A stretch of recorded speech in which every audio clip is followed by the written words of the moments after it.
Jokowi serius beri pesan kepada Golkar, Nasdem pun terdiam. Saya yakin Golkar akan dengan cermat, akan dengan teliti, akan dengan hati-hati, tidak sembrono dalam mendeklarasikan calon presiden dan wakil presiden 2024. Di media sosial ada banyak yang share video di mana Surya Paloh yang terlihat berusaha memeluk Jokowi tapi ditepis oleh Jokowi di acara HUT ke-58 Golkar. Video utuhnya tidak ada, hanya berupa potongan video. Tapi sekilas memang ada kesan Jokowi enggan dipeluk, entah saya yang salah memaknai atau tidak.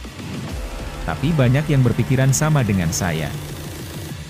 Seolah ada kode dari Jokowi, bahwa Nasdem sudah memilih berseberangan demi mengusung Anies.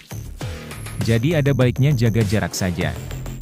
Kalau bicara sikap negarawan, jangan lemparkan ke Jokowi. Tanyalah Nasdem, kenapa memilih banting setir? Sekarang malah menjadi seperti duri dalam daging. Kode berikutnya adalah sebuah pesan kepada Golkar.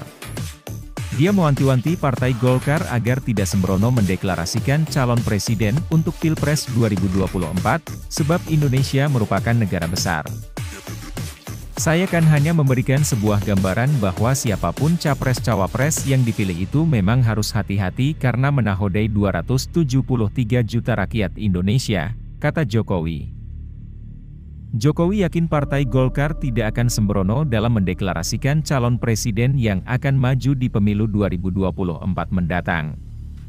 Apalagi partai Golkar adalah partai yang sudah matang dan mempunyai pengalaman malang melintang selama 58 tahun berdiri.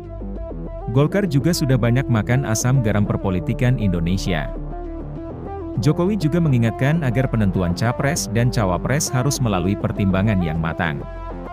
Semua aspek harus dipikirkan secara detail. Sehingga sekali lagi, dalam penentuan capres-cawapres tadi saya sampaikan hati-hati dengan kalkulasi yang detail, tidak sembrono, kata Jokowi.